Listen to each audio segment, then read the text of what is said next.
अस्सलाम वालेकुम वरहमतुल्लाहि वबरकातुहू। गाइज़, हम उम्मीद करते हैं कि आप खैर वाफ़ियत से होंगे। हम इस वीडियो लेक्चर में कुछ इम्पॉर्टेंट पॉइंट्स या कुछ इम्पॉर्टेंट बातें करने जा रहे हैं जो गवर्नमेंट की तरफ से एक सर्कुलर आ चुका है, जिसका मेन फोकस जो है वो है ऑस्टेरिटी मेजर्स। यानी कि गवर्नमेंट बहुत सारी चीज़ों में सादगी अपनाना चाहते हैं और जो गवर्नमेंट की जो एक्सपेंडिचर्स हैं उनको रैशनलाइज करना चाहते हैं।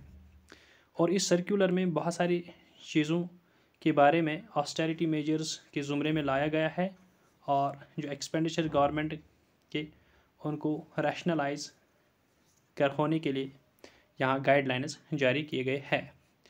इस वीडियो लेक्चर में हम बात करेंगे उन चीज़ों पे जो जम्मू एंड कश्मीर के एस्पिरेंट्स के रिगार्डिंग है, या जम्मू एंड कश्मीर के जो अनएम्प्लॉयड यूथ है जो इस वक्त JKPSC के साथ साथ JK SSB और बाकी सारी एग्ज़ामिनेशंस के लिए प्रिपरेशन कर रहे हैं। हम उनके हवाले से इस ऑस्टेरिटी मेजर्स में बात करने जा रहे हैं, क्योंकि इसमें बहुत सारे ऐसे पोस्ट्स जो हैं जो अभी एडवर्टाइज नहीं हुए हैं, जो अभी 2 साल से पेंडिंग है, उनको अब सरेंडर किया जाएगा, यानी कि अब उनकी रिक्रूटमेंट नहीं होगी।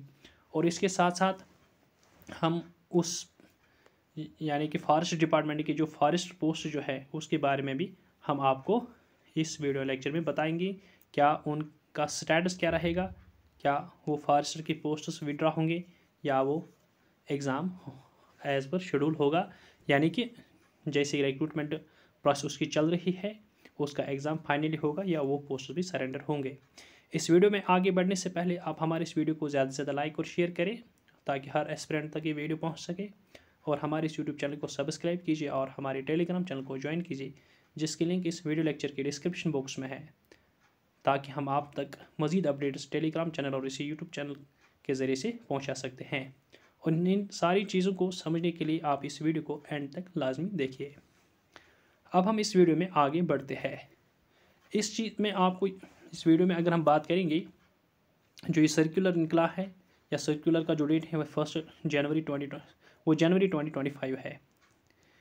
इसमें जो ऑस्टेरिटी मेजर्स और जो करंट और जो रैशनलाइजेशन ऑफ एक्सपेंडिचर्स जो है, ये फाइनेंशियल ईयर 2025 के लिए, ये आपको याद रखना है। 2024-2025 बहुत सारे ऐसे एस्पिरेंट्स इस परेशानी में मुब्तला हो चुके हैं कि शायद ये कंटिन्यू रहेगा।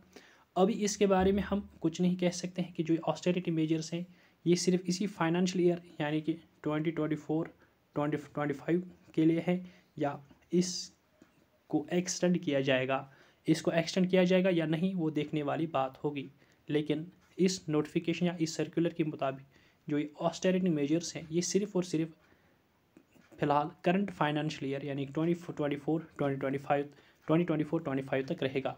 इसका मतलब कि as per this circular current financial year जो है वो 31 मार्च 2025 को ख़त्म होने वाला है, और 2025 के 31 मार्च तक एज़ पर दिस सर्कुलर ये ऑस्टेरिटी मेजर्स रहने वाले हैं। इसमें अगर हम अनएम्प्लॉयड यूथ या एस्पिरेंट्स की बात करें, इस ऑस्टेरिटी मेजर्स की सर्कुलर में जिनका ताल्लुक बराह रास्त जो है या जिसका असर बराह रास्त अनएम्प्लॉयड यूथ या एस्पिरेंट्स पे पड़ रहा है, अगर हम उन चीज़ों पे बात करेंगे उसमें डिफरेंट पोस्ट्स की रिगार्डिंग है जिनकी रिक्रूटमेंट होने वाली हैं या जिनकी रिक्रूटमेंट हो रही है या जो नई पोस्ट्स क्रिएट होने वाले हैं। इस सारी चीज़ें जो है इन सब चीज़ों को हम यहाँ डिस्कस करेंगे। Creation and filling of new post, यानी इसमें दोनों चीज़ें हैं, क्रिएशन ऑफ पोस्ट्स भी है और फिलिंग ऑफ पोस्ट जो है। फिलिंग ऑफ पोस्ट कौन से हैं, जो वैकेंट पोस्ट जो है या जो एडवर्टाइज हो चुके हैं उनके रिगार्डिंग की बात भी होगी, या बाकी जो क्रिएशन ऑफ पोस्ट हैं, जो वैकेंट पोस्ट जो है या नई पोस्ट क्रिएट होने वाले हैं, क्रिएट होने वाले पोस्ट हैं, इसकी रिगार्डिंग भी इस ऑस्टेरिटी मेजर्स में गाइडलाइंस दी जा चुकी है। सबसे पहली बात यह है कि no new post will be created, यानी कि एज़ पर दिस सर्कुलर जो 2024-25 फाइनेंशियल ईयर के लिए है, इस सर्कुलर के मुताबिक इस फाइनेंशियल ईयर में कोई भी नया पोस्ट क्रिएट नहीं होगा। यानी कि ये चीज़ आपको अपने जहन में रखना है कि कोई भी नया पोस्ट जो है वो क्रिएट नहीं होगा। Number 2, filling of regular posts may be undertaken only through JKPSC and JKSSB routes with concurrence of finance department। यानी कि जो कुछ भी पोस्ट रेगुलर पोस्ट जो है वो सिर्फ और सिर्फ JKSSB और JKPSC के ज़रिए से उनकी रिक्रूटमेंट होगी, और वो भी जब उन्हें फाइनेंस डिपार्टमेंट का कंकरेंस हो, यानी कि उनकी मंजूरी के बाद उनकी मंजूरी से ही JKPSC और JKSSB इन पोस्ट्स की रिक्रूटमेंट कर सकते हैं। यानी कि जो भी पोस्ट्स रिक्रूट होने वाले हैं या रेगुलर पोस्ट जो भी होंगे वो सिर्फ JKSSB और JKPSC के रूट से होंगे, और वो भी तभी करेंगे जब उनको फाइनेंस डिपार्टमेंट की मंजूरी हो। यानी कि फाइनेंस डिपार्टमेंट की मंजूरी के बगैर JKSSB और JKPSC भी कोई भी एडवर्टीजमेंट या कोई भी रिक्रूटमेंट प्रोसेस नहीं कर सकते हैं। Number 3, posts that have remained vacant for more than 2 years should be identified for surrender. Such posts should not be revived except under rare and unavoidable circumstances after seeking clearance from finance department। यानी कि जो भी posts 2 साल तक, यानी अगर जो वो एडवर्टाइज हो चुके हैं या वो पोस्ट जो है रेफ़र हो चुके हैं और उन्हें 2 साल तक हो गए हैं कि 2 साल तक वो वैकेंट ही रहे हैं, यानी कि चाहे एडवर्टाइज हो चुके हैं या नहीं हो चुके हैं 2 साल तक रहे लेकिन अभी वैकेंट ही है, अभी फिल नहीं हुए हैं, या जो पोस्ट्स रेफ़र हो चुके हैं लेकिन अभी एडवर्टाइज नहीं हो चुके हैं, अभी भी वैकेंट है पोस्ट, 2 साल तक वो फिल नहीं हुए हैं, वो सारे पोस्ट जो है वो क्या होंगे, वो सरेंडर होंगे। यानी कि वो पोस्ट वापस होंगे, अब उनकी एडवर्टीजमेंट नहीं होगी इस फाइनेंशियल ईयर में। यही बात आपको समझना है।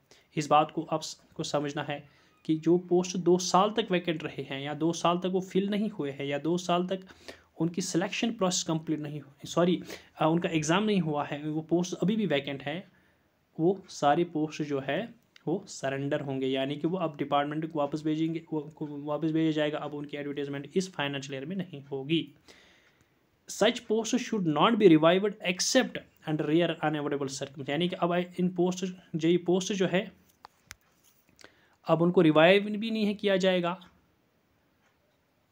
यानी कि अब उनको रिवाइव भी नहीं किया जाएगा except under rare and unavoidable circumstances. यानी कि रेयर और अनअवॉइडेबल सर्कमस्टेंसेस में ही उन पर नज़रसानी की जा सकती है, बाकी नॉर्मल सिचुएशन में, नॉर्मल केसेस में उनको रिवाइव नहीं किया जाएगा, और वो भी उनको रिवाइव तभी किया जाएगा जब पहले after seeking clearance from finance department, जब उन्हें फाइनेंस डिपार्टमेंट की क्लियरेंस हो, यानी कि उसके बगैर मुमकिन नहीं है।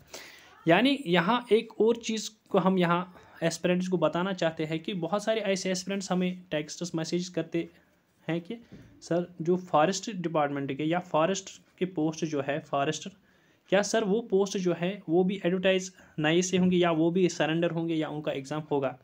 क्योंकि जहाँ तक इस फॉरेस्टर एग्ज़ाम या फॉरेस्ट पोस्ट के ताल्लुक़ है, ये मैटर जो है मैटर जो है ये सब जुडाइस है, यानी कि ये अभी कोर्ट के ऑनरेबल कोर्ट के ज़ेर निगरानी है, यानी कि उनके अंदर उनके कोर्ट के अंडर ये केस है। इस वजह से हम इस फॉरेस्ट पे बात नहीं कर सकते हैं क्योंकि ये सब जुडाइस है।